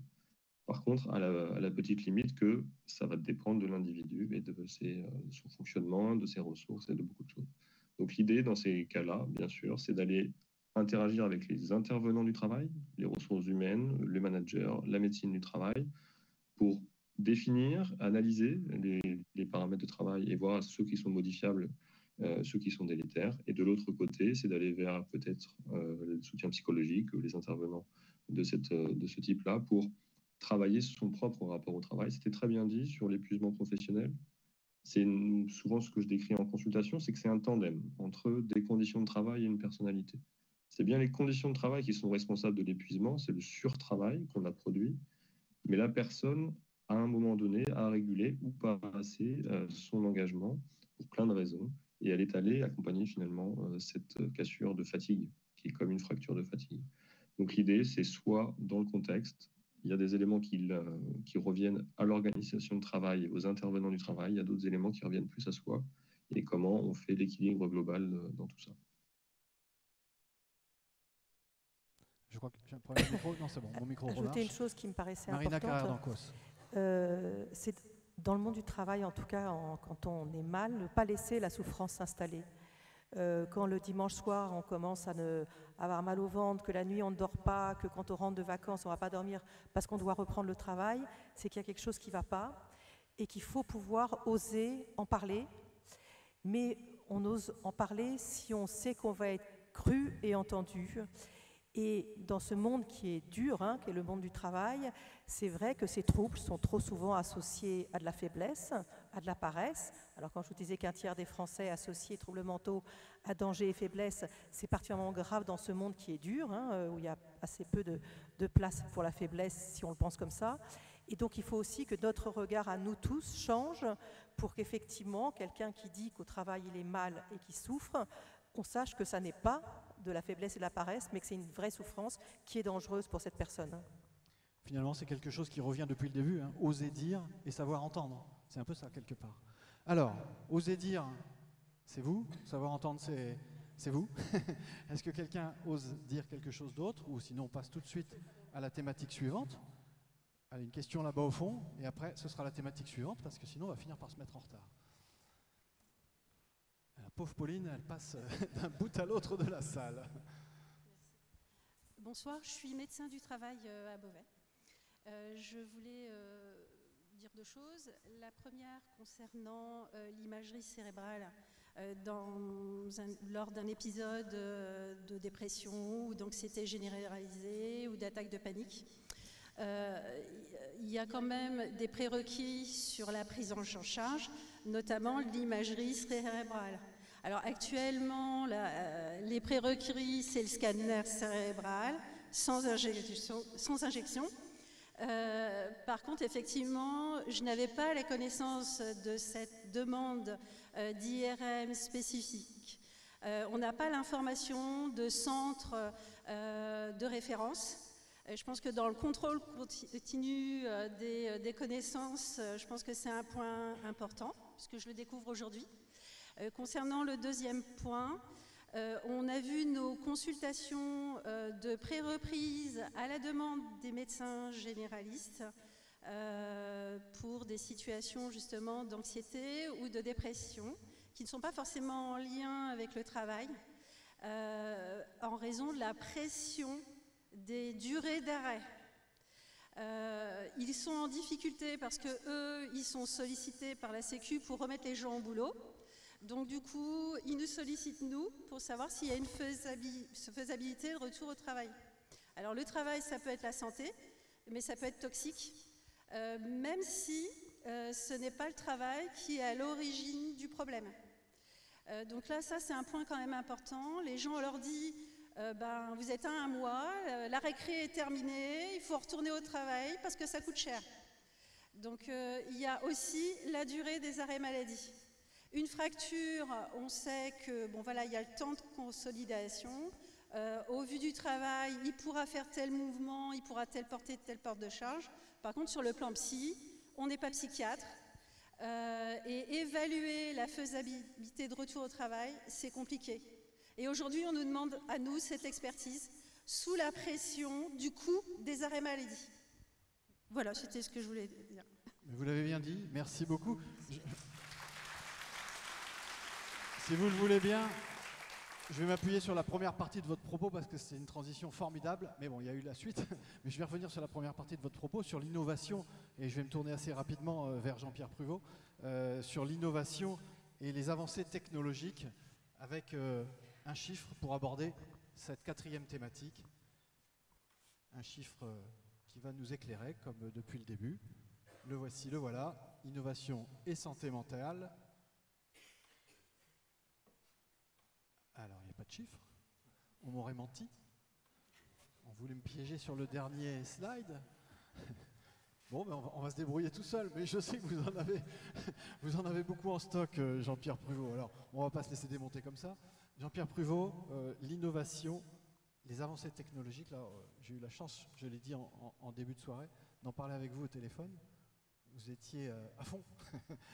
Vous êtes passionné et c'est passionnant de vous écouter. Alors, on ne peut pas faire très long, parce que tout le monde a autre chose à faire à un moment donné, même si on est vraiment en bonne compagnie avec vous 4, vous 5, pardon, vous 6 même, j'oublie pas le Clément Duret qui est en visio, mais quand même, là c'est le moment. Je voudrais, avant l'innovation, dire que j'ai beaucoup apprécié les 2 commentaires enfin tous les commentaires, parce que ça participe et c'est bien, merci beaucoup. Mais notre collègue médecin généraliste m'a beaucoup touché parce que c'est exactement ce que je ressens en fait actuellement. En allant avec les accompagner dans les CPTS, enfin les maisons de santé, les accompagner les psychiatres dans les centres de psychiatrie, les fameux PSM, établissements publics de santé mentale. Il faut se déplacer, il faut aller voir. Et là, je me rends compte de l'aide énorme. D'ailleurs, un infirmier m'a dit, je ne suis pas infirmier psychiatrique, je suis infirmier somatique. Donc c'est intelligent de la part des psychiatres de s'être associés avec les médecins généralistes parfois à l'intérieur des EPSM, et de faire le lien ville-hôpital avec le médecin généraliste qui va retrouver le patient ou qui va envoyer le patient. Donc ça, c'était très fort. La deuxième chose, votre témoignage sur l'imagerie me touche énormément. Vous allez dans le guide du bon usage des examens d'imagerie aujourd'hui en 2024. Vous pouvez, il est ouvert à tout le monde et je vous conseille de le regarder. C'est l'ADERIM, aide à la demande de radiologie et d'imagerie médicale, à la demande d'examen d'imagerie et médicale. Bon. Vous mettez SFR, radiologie, sinon vous avez les téléphones. Donc, à ce moment-là, vous regardez céphalée, vous voyez ce qu'il faut faire. Vertige, vous voyez. Occlusion. En psychiatrie, il n'y a rien. Donc je suis en train de le faire. Ça rejoint votre propos. Qu'est-ce qui se passe? Tout le monde a peur. Tout le monde met des étiquettes. Il est autiste, il est bipolaire. Eh bien non. Par l'imagerie, on va trouver par les séquences un problème en imagerie fonctionnelle. On ne va plus parler d'étiquettes, on va parler de pathologie. On rentre un petit peu dans la technique. Si on parle de bipolarité, l'IRM fonctionnel de repos, c'est tout à l'heure vous avez retenu activation. On mesure la concentration d'oxygène. Au repos, on va mesurer cette concentration d'oxygène, ce qui va se passer dans notre cerveau cette nuit. On met le patient dans la machine, on le laisse se reposer, on le prépare, comme s'il dormait, une belle musique, etc. On va mesurer sa concentration d'oxygène au repos. Chez la personne bipolaire, en phase active, on va voir qu'en IRM fonctionnel de repos, il y a une activité importante. Et on va trouver une consommation d'oxygène plus importante que chez nous. Qu'est-ce qui va se passer? On va pouvoir discuter avec le psychiatre, le psychologue, tous ceux qui prennent en charge, du fameux neurofeedback, c'est-à-dire mettre le patient dans une situation de stress, l'aider à lever son stress. Il y aura des séances qui vont se faire sans IRM et ensuite sous IRM, ce qui va encourager énormément le patient parce qu'on va voir sa consommation d'oxygène qui diminue. C'est le neurofeedback sous IRM. À côté de ça, on peut avoir dans des formes sévères besoin de médicaments, besoin de psychothérapie adjuvante, c'est normal. Je ne suis pas en train de dire l'imagerie va tout résoudre, mais en fait, comme dans l'AVC, tant qu'on n'a pas eu de technique comme la fibrinolyse, qui lise les caillots, ou de la thrombectomie, où on retire le caillot, on parlait dans le vide. C'est-à-dire qu'on faisait un examen, le scanner souvent, ça ne servait pas à grand-chose. C'est pareil en imagerie psychiatrique. Si on a l'IRM et qu'on comprend bien ce qui se passe, à ce moment-là, c'est les techniques qui sont centrées par l'IRM. Souvenez-vous tout à l'heure, hallucination, stimulation magnétique transcrânienne centrée par l'IRM sur le lobe temporal. On ne va pas stimuler tout le cerveau. Ça va être la zone qui est responsable des hallucinations. Voilà deux exemples. Après, on sait que dans les maladies autistiques, il y a des problèmes de dépôt de glutamate. L'IRM nous montre par la spectroscopie le taux de glutamate. Donc c'est très encourageant. Et dans toutes les maladies, on peut le faire. Alors, Stanford, Boston, la Charité Berlin, des grands centres ont beaucoup d'avance. Eh bien, on prend le pari qu'en France, avec notre ministère de Santé, votre introduction avec notre Premier ministre, avec nos ARS, Agences régionales de santé, elles ont mis dans le PRS, les programmes régionaux de santé, une priorité à l'IRM. On est en train d'en installer dans la région 10 de plus, de façon à pouvoir prendre en soin ces patients psychiatriques. Et ça n'est pas une IRM simple qu'on fait, c'est nos séquences de base, c'est des IRM fonctionnels d'activation. Donc on a un programme de formation de nos manipulateurs, dont on ne parle pas assez. Il y a 220 000 médecins en France, 600 000 infirmières, 30 000 manipulateurs. Il faut les former. Et on a mis en place dans la région une attestation universitaire pour les former convenablement après leur licence et en IRM fonctionnel. Et tous les radiologues, tous les manipulateurs sont avec moi dans le projet Ariane que je vous conseille. Il y a un site, Ariane avec un S. Et c'est quoi le S? Santé mentale. Sinon vous êtes en Guyane.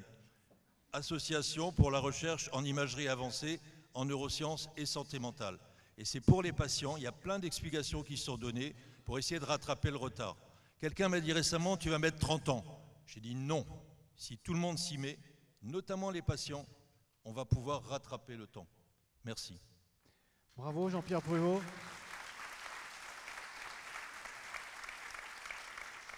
Je ne vous l'ai pas vraiment dit, mais il est convaincant quand même.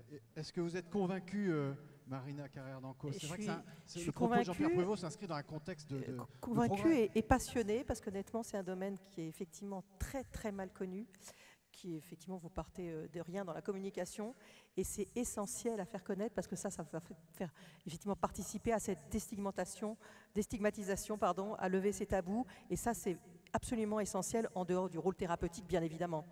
Il faut saluer le travail de Marion Leboyer, qui a levé 80 millions d'euros dans un grand projet de recherche où elle a mis en place un système pour toute la région. Moi, je suis le référent imagerie pour ce grand projet qui s'appelle Propsy. Je vous conseille de regarder sur Internet. Et c'est quelque chose qui va nous permettre de faire une grande cohorte de patients avec les IRM qui sont plus accessibles maintenant. Et je remercie beaucoup les psychiatres d'avoir accompagné toute cette démarche, parce que c'est vrai que changer, on l'a dit tout à l'heure, changer de fonctionnement, changer d'habitude, surtout quand on est tout seul, former les jeunes à ces techniques, c'est bien. Je voudrais rajouter que dans les EPSM, comme il n'y a pas d'IRM, je me suis rendu compte que mes CD-ROM, vous savez vos CD quand vous passez une IRM, ça arrivait dans la bannette du psychiatre. Et donc il regarde notre compte-rendu. Alors que quand vous êtes dans un hôpital neurologique où il y a les IRM tout près des patients et des soignants, on regarde facilement les IRM et tout le monde partage.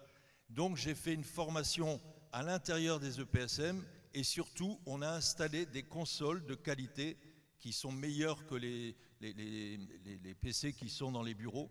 Et là il y a un gros travail en numérique en santé qui est fait avec notre ministère de la Santé qui nous soutient énormément et soutient ses patients. J'ai dit aussi aux étudiants, à chaque fois que je démarre, quelles sont les maladies les plus fréquentes? La réponse, cardiaque, cancer.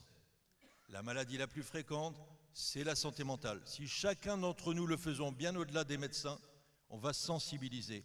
Quelles sont les grandes innovations thérapeutiques? L'innovation en médecine, pardon. 1, la génétique. 2, évidemment, les thérapies sous toutes leurs formes. 3, l'IRM. C'est les grandes revues Lancet, New England qui ont classé ça il y a plus de 10 ans. Le scanner arrive en 7e. Nous avons 1300 IRM en France, il y en a 3000 en Allemagne. Il faut qu'on fasse mieux. Mais tout le monde est maintenant persuadé, notamment grâce à l'essor, évidemment, qu'on a pour la santé mentale. Professeur Pruvot, je crois que le professeur Joël a quelque chose à ajouter. Non, oui, absolument. C'est extrêmement important de comprendre ce virage que la psychiatrie doit prendre totalement, qui est que la pensée se nourrit d'un cerveau qui est un organe, qui vit dans une structure qu'on appelle un corps humain, et dans lequel on a besoin de faire des investigations qui soient beaucoup plus précises qu'on a fait jusqu'à présent, et qu'on aille vers une psychiatrie de précision qui puisse intégrer des paramètres de la vulnérabilité génétique, parce qu'en fonction de profils de vulnérabilité génétique, eh bien, ça va nous donner des éléments d'un algorithme différent. Des éléments de profil fonctionnel du traitement des émotions. Moi, je traite beaucoup de patients qui ont des traumatismes psychiques, qui ont été exposés à des violences. Eh bien, la douleur, les cauchemars, les reviviscences, le qui-vive dans lequel le patient se trouve, eh bien, on peut faire une imagerie par résonance magnétique fonctionnelle et lui montrer que, effectivement, ça se passe dans sa tête, mais ça se passe dans sa tête de façon biologique. Ce n'est pas une construction qu'il a inventée. Il a des organes cérébraux qui sont trop activés, l'amygdale par exemple, d'autres régions qui sont sous-activées, et ça change tout.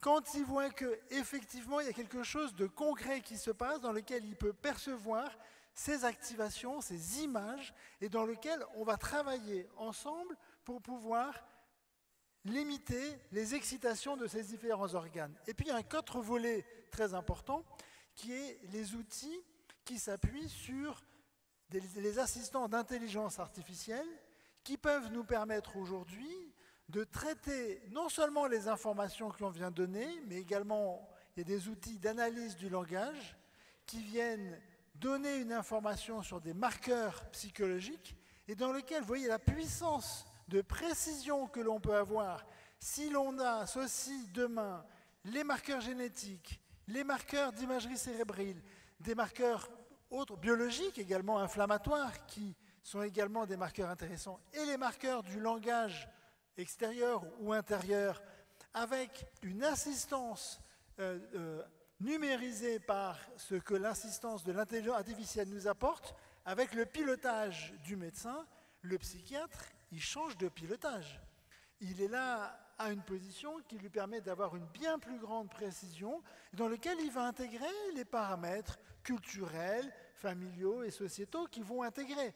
Et du coup, on est vraiment là sur une médecine de précision, et là, les patients se sentent considérés, et je pense que les psychiatres auront davantage aussi envie de partager cette médecine qui n'est pas la médecine du futur, c'est la médecine de demain. Il faut la mettre en place avec les éléments de formation et les budgets. Mais les budgets, on va les trouver à mon avis parce qu'on va faire des économies. Parce qu'aujourd'hui, on dépense par les frais notamment de la dépense en santé par des coûts induits, alors qu'il faut investir sur les actions telles qu'on vient les décrire, et dans lesquelles les 100 milliards de dépenses qui ont été dites tout à l'heure par le professeur Pruvot, eh bien, utilisons-les pour investir dans du matériel et de la formation, et avec les acteurs qui sont ici, la vie de ces personnes va changer, et comme quelqu'un l'a dit, quand on change la vie d'une personne qui souffre d'un trouble mental, c'est toute la famille qui va s'améliorer. Merci. Tout un village, avait dit. Et tout un village. Merci. Merci. Eh bien, il va déjà être temps de conclure. On pourrait parler encore longtemps. Je sens que Jean-Pierre Pruvot a encore quelque chose à ajouter. Très court avant la conclusion. Vous allez voir. C'est une histoire clinique qui est très importante. La personne remarquable qui s'est occupée de nos enfants quand ils étaient petits, ma femme et moi avons 4 enfants, et on a eu la chance d'avoir pendant 10 ans une femme incroyable. On a connu ses enfants, et son fils de 25 ans m'appelle en me disant « Maman est en hôpital psychiatrique à Bonafé, très très bon centre à Roubaix. » Il me dit « Est-ce que vous pouvez venir la voir ?» Je vais la voir, je discute avec le psychiatre, c'était il y a 10 ans, hein, donc l'IRM tout au début. Et j'ai écouté, moi je la connais très bien, il n'y a pas d'antécédent psychiatrique, est-ce qu'on lui ferait une IRM? Et ça rejoint la remarque de la collègue tout à l'heure, médecin du travail. Vous n'y pensez pas, on n'arrive pas à avoir l'IRM. Bon, je dis écoutez, je vais appeler l'hôpital de Roubaix, on peut le faire. On l'a fait, sclérose en plaques. Donc je voudrais passer un message ce soir, avec les techniques de base d'IRM, quand il n'y a pas un antécédent psychiatrique et quand il y a un problème de l'humeur, c'est une zone de l'humeur, circuit limbique, noyaux gris centraux, lobe frontal, qui est touchée par une maladie organique, encéphalite, paranéoplasique, infectieuse, vasculaire, tumorale. Et là, on a trouvé la maladie inflammatoire, elle a été traitée, et respect des psychiatres, parce qu'ils ont tout de suite fait la démarche, mais aussi, comme a bien dit la collègue, il n'y a souvent pas de place. On dit « Ah ben non, on ne peut pas ». Il faut changer ça. Merci.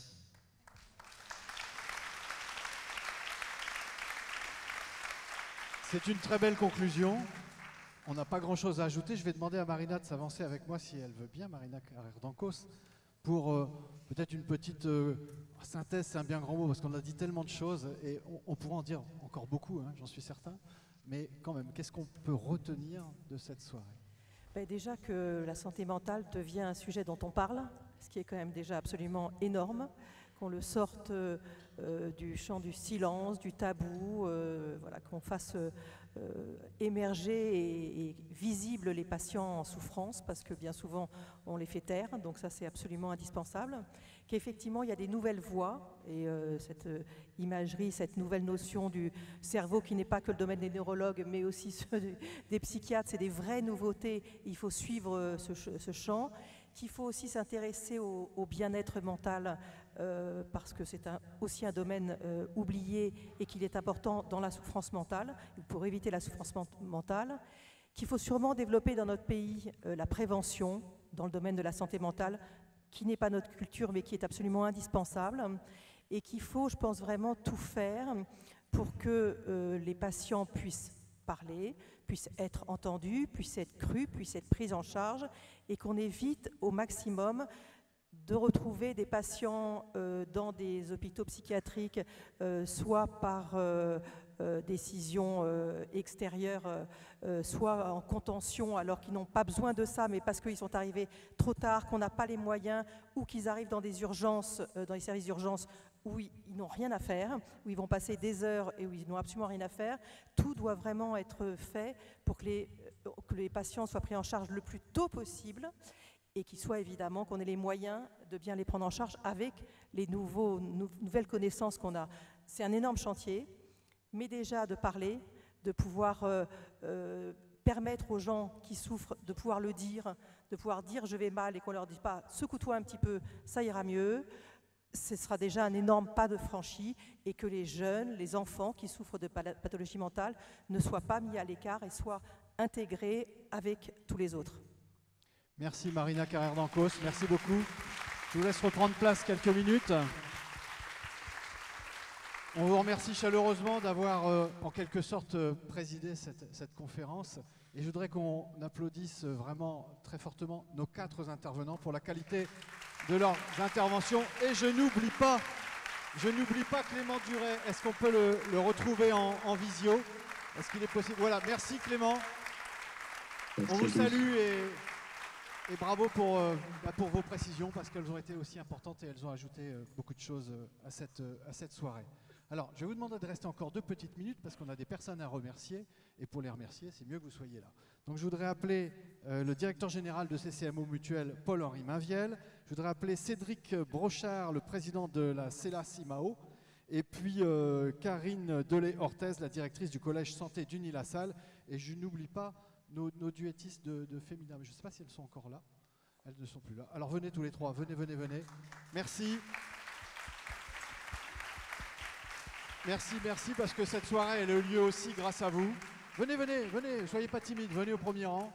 Voilà, vous allez masquer les intervenants en quelques instants et on va vous donner la parole. Est-ce qu'on peut céder? Tenez, Louis-Joël vous cède le micro. Je vais juste vous demander, chacun, une très courte. Vous avez bien entendu que depuis un petit moment, je dis à tout le monde de faire court. Donc vous n'échapperez pas à cette consigne, mais une petite intervention au nom de vos entreprises qui ont parrainé cette soirée.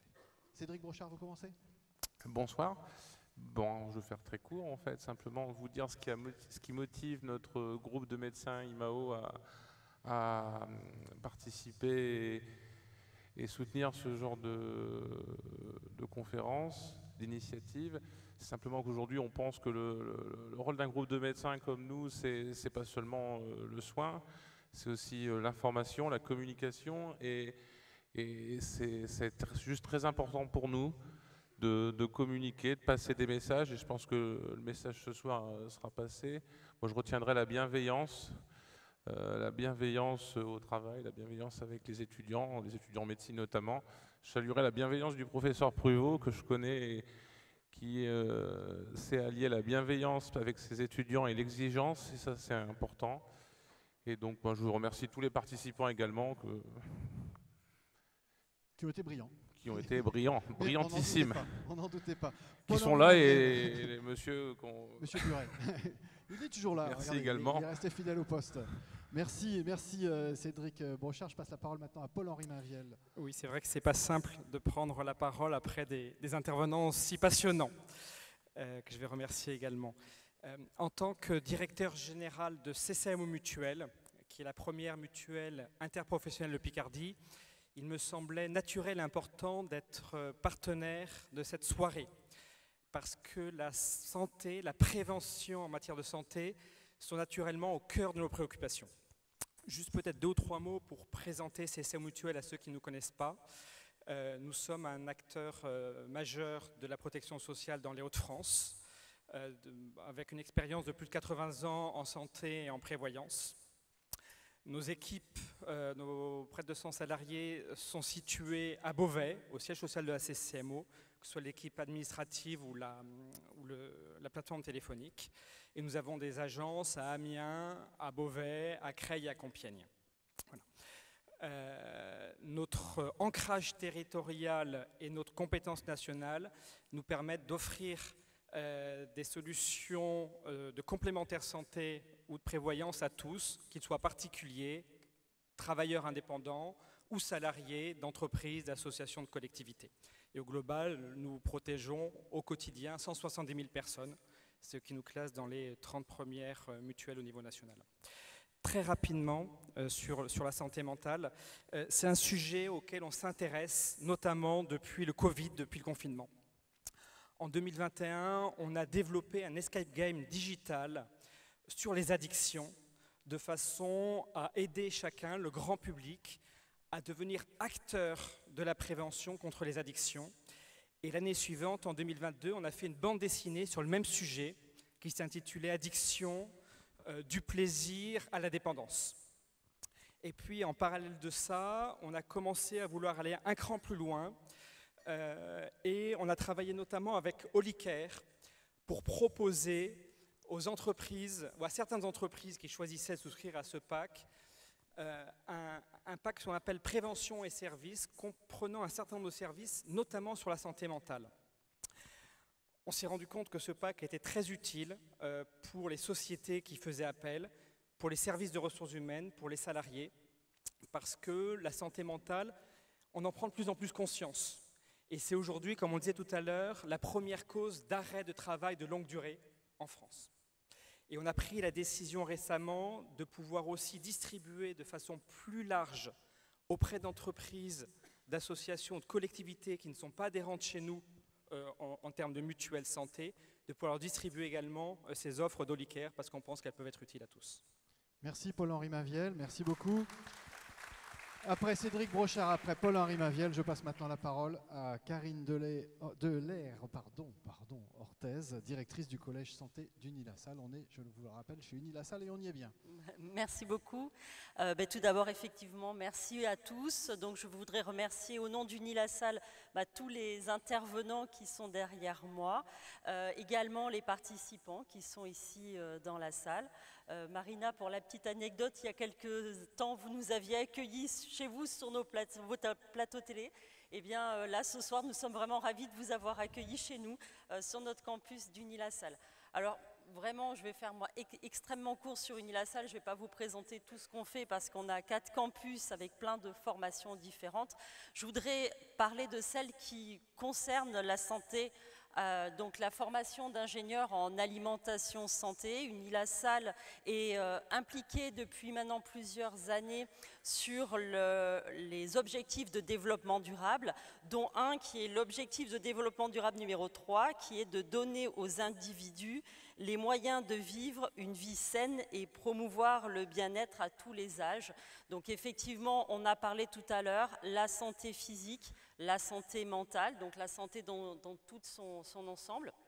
Et donc, cette approche de santé finalement intégrative, on l'avait abordée depuis 2001, puisque nous avions lancé notre formation d'ingénieur en alimentation et santé, qui est toujours à ce jour la seule formation sur cette thématique qui est habilitée par la commission des titres d'ingénieur.